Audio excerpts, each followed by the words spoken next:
so that we can put steel and all those other things. But also the trucks have a lot of work. The county governments must come and create marshalling yards at different places, because this will create jobs. I know the county government of Mombasa is starting to think around it. Uasin Gishu, for Christ's sake, leaving Eldoret now is impossible. As you go to the other side, we need marshalling yards, and those are the things we need to take to government, not small issues. I think I left KRA too quickly before I also say, give back our drawbacks. Yeah, there are certain importers who pay things that are not dutable. To just get your duty drawback should be an automatic system. And those are the big frustrations, because they're increasing costs, because what some people have tended to do is, if I can't get my drawback, I just charge it into the end consumer price. Container freight stations, these are run by us. You know, why are they incentivized on storage rather than throughput? I don't know whether they are charging on throughput today. They continue to charge on, if I charge on storage, what will I do? I'll store more. But if I'm charged on throughput, I will then look at the throughput story. And there are very many other things. This whole demurrage cost allow me to always gravitate towards fuel, because that's where I am today. The storage fee, the Kenya Pipeline Company has lacked money to invest in extra storage for a long time, because they've always charged $3 per cube for storage. The industry has come together. We are looking for Shippers Council to also help us, and we've said, let us charge $9 per cube, so that it allows even private investors to get a better return, and we can all invest in storage. And it's taking too long to get approvals on those things. So yes, we have barriers. The opportunity is fantastic. Government is a willing listener, and I'm happy even Gilbert has said what we are not doing ourselves. I'm pointing the finger also to me.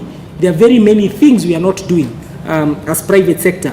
When we are told to give statistics and we do not to the single, then that does not help. One of the things that we must realize is that not all players in the industry want those changes. You may not be able to stop the change, but you may be slow to take up the change. So we also are aware as a Shippers Council that there are those players who may be very slow because they benefit.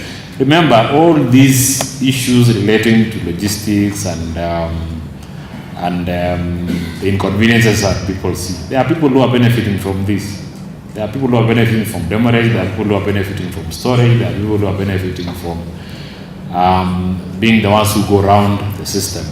And when you get everything done, everything is straightforward, of course some of those people will lose business. Therefore, we are aware that some of those things are the things that we are trying to work on by working with the agencies in government, the agencies in private sector, to ensure that everybody has the information. If shippers have information, then they can be able to make informed decisions regarding when and how to take up the systems. In terms of the rollout of a single window, remember it's being rolled out on a phased, it's being phased out over a period of time, over a period of about a year. And not all the systems are actually, it's not all systems go. And that is why we talked about a cut-off date. That there is need to have an executive decision that says that from this point, we will actually require you to go through this system. Because what is happening is if I have an option, which was working for me then, I may not want to try and use the new option if I still have the other option. So that decision really stands with that decision maker, which is government, especially at the ministry level, where they need to say that from this point, we need to start using the single window because it is there, it is working, and it's tested.